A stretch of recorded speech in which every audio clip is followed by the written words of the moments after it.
तलाक चाहिए तो मेरी एक शर्त है। एक दर्द भरी कहानी। जब मैं रात को घर पहुंचा तो मेरी पत्नी ने खाना लगाया हुआ था। मैंने उसका हाथ अपने हाथों में लिया और कहा, मुझे तुमसे कुछ जरूरी बात करनी है। वो शांत बैठकर खाना खा रही थी। उसकी आंखों में कुछ दर्द सा साफ नजर आ रहा था। अचानक मुझे नहीं पता कैसे कहूँ और उसे क्या कहूँ, मगर मुझे उसे बताना ही था। मैंने बड़ी शांति से कहा, मुझे तलाक चाहिए। लगा जैसे उसे मेरे शब्दों से कुछ फर्क ही नहीं पड़ा, बल्कि उसने मुझसे पूछा, तलाक क्यों चाहिए? मैंने उसके सवाल को अनसुना कर दिया तो उसे गुस्सा आ गया। उसने चम्मच उठाकर फेंक दी और जोर से चिल्लाई, तुम इंसान नहीं हो। उस रात हमने एक दूसरे से बात नहीं की। वो रो रही थी। मुझे पता था कि वो जानना चाहती है कि आखिर मैं ऐसा क्यों कर रहा हूँ, हमारा रिश्ता टूटने की कगार पर क्यों है। पर मेरे लिए उसके सवालों का जवाब नहीं था। मैं अब किसी और से प्यार करने लगा हूँ। अब मुझे उससे प्यार नहीं रहा। मैंने उसके बरसों के प्यार की सजा दी थी। भारी मन से मैंने तलाक के पेपर तैयार किए। उसमें लिखा था, वह पूरा घर, कार और कंपनी की 30% शेयर ले सकती है इस तलाक के बदले में। लेकिन उसने उन पेपर्स को देखा और उनके टुकड़े टुकड़े कर दिए। वो औरत जिसने मेरे साथ जीवन के 10 साल बिताए थे, वो आज मेरे लिए अनजान हो चुकी थी। मुझे इन 10 सालों का जो उसने मेरे लिए बर्बाद किए, मगर मैं क्या करूं?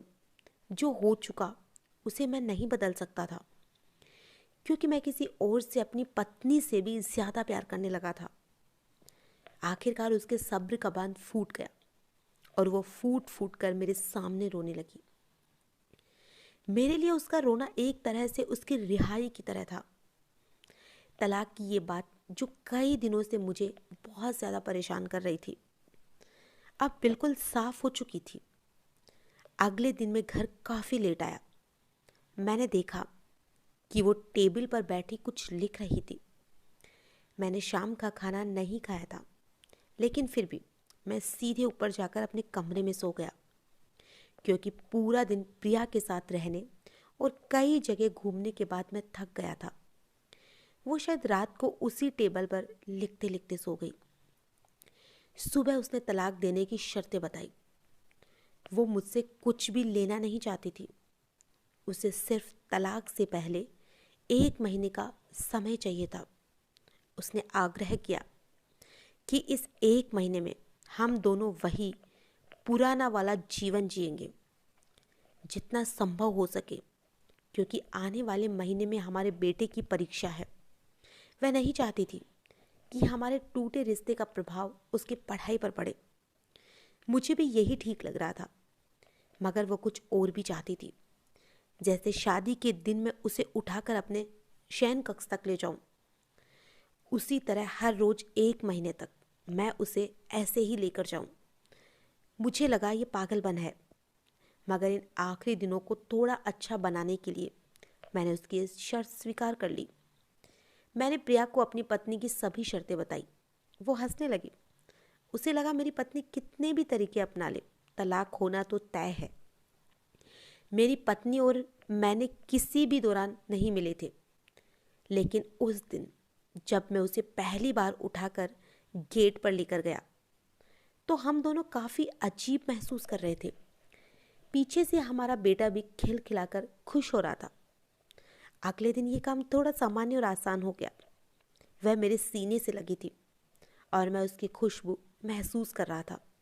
ऐसा लगा जैसे कई दिनों बाद मुझे एक खुशबू मिल रही थी, या फिर कई दिनों से मैंने उसके होने का महसूस नहीं किया था।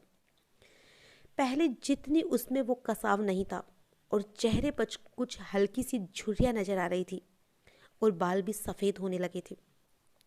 ये वही औरत थी जिसने अपने जीवन के 10 साल मुझे समर्पित किए थे। चौथे दिन जब मैंने उसे उठाया तो वो पुरानी रोमांच लौटने लगी थी। 5वें और 6ठे दिन वो पुराना प्यार फिर जागने लगा। मैंने प्रिया को इस बारे में कुछ नहीं बताया था। अब उसे उठाना और आसान हो गया था। शायद हर रोज़ ये सब करने का मैं आदी हो गया था।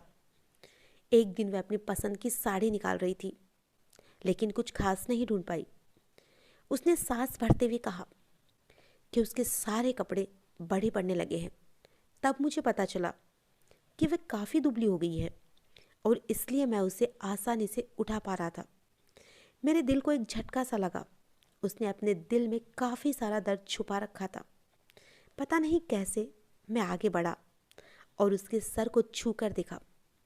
अचानक हमारा बेटा आया और बोला, पापा, ये तो मम्मा को उठाकर बाहर ले जाने का समय हो गया है। उसके लिए अपने पापा द्वारा मम्मा को इस तरह उठाकर ले जाते हुए देखना जीवन का अभिन्न हिस्सा बन चुका था। मेरी बीवी ने हमारे बच्चे को बुलाया और जोर से उसे गले लगा लिया। मैंने अपना चेहरा दूसरी तरफ कर लिया। मुझे लगा कहीं मैं अपना निर्णय ना बदल दूं। मैंने अपनी पत्नी को रोज की तरह उठाया और बेडरूम की सिटिंग रूम होते हुए हॉल तक लाया। उसने प्यार से अपने दोनों हाथ मेरी गर्दन के आसपास रख दिए। मैंने उसे जोर से पकड़ रखा था, बिल्कुल पहली रात की तरह, मगर उसका इतना कम वजन मुझे परेशान कर रहा था।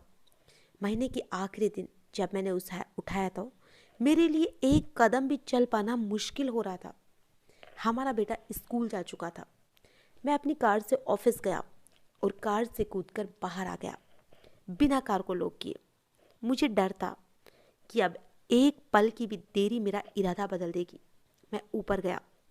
प्रिया ने दरवाज़ा खोला और मैंने उससे कहा, सॉरी प्रिया, अब मैं अपनी पत्नी से तलाक नहीं लेना चाहता। उसने मुझे देखा और मेरे सिर पर हाथ फेरकर कहा, तुम्हें बुखार तो नहीं है? मैंने उसका हाथ हटाया और कहा, सॉरी प्रिया, अब मुझे अपनी पत्नी से तलाक नहीं लेना है। हमारी शादीशुदा जिंदगी शायद हम दोनों के ध्यान न देने की वजह से बोरिंग हो गई थी, लेकिन इसका मतलब ये कतई नहीं है कि हम एक दूसरे से प्यार नहीं करते। अब मुझे एहसास हुआ है कि जिस दिन मैं उसे शादी करके अपने घर लाया था, उस दिन से जीवन के आखिरी दिन तक मुझे उसका साथ निभाना है। प्रिया के होश उड़ गए। उसने मुझे एक जोरदार चांटा जड़ दिया मेरे मुंह पर। वह रोने लगी और दरवाज़ा अंदर से बंद कर लिया। मैं सीढ़ियों से नीचे उतरा और आकर अपनी कार में बैठ गया। आगे एक फूल वाले की दुकान पर रुका और अपनी प्यारी सी पत्नी के लिए एक सुंदर सा गुलदस्ता लिया। दुकानदार ने पूछा कि इस पर क्या लिखना है साहब? मैंने मुस्कुराते हुए कहा कि मैं तुम्हें जीवन के आखिरी दिन तक यूं ही उठाता रहूँगा। उस शाम जब मैं घर आया, हाथों में गुलदस्ता लिए, मेरे चेहरे पर एक मुस्कान थी। मैं ऊपर अपने कमरे की तरफ भाग कर गया, लेकिन तब तक वह मुझे छोड़कर इस दुनिया से जा चुकी थी, हमेशा के लिए। वो कई महीनों से कैंसर से लड़ रही थी, लेकिन मैं प्रिया के साथ इतना खोया हुआ था कि कभी ध्यान ही नहीं रहा। उसे पता था वह जल्दी ही मुझे छोड़कर जाने वाली है, इसलिए वह मुझे और मेरे बेटे के रिश्ते को टूटने से बचाना चाहती थी। मैं नीच उससे इन सारी चीज़ों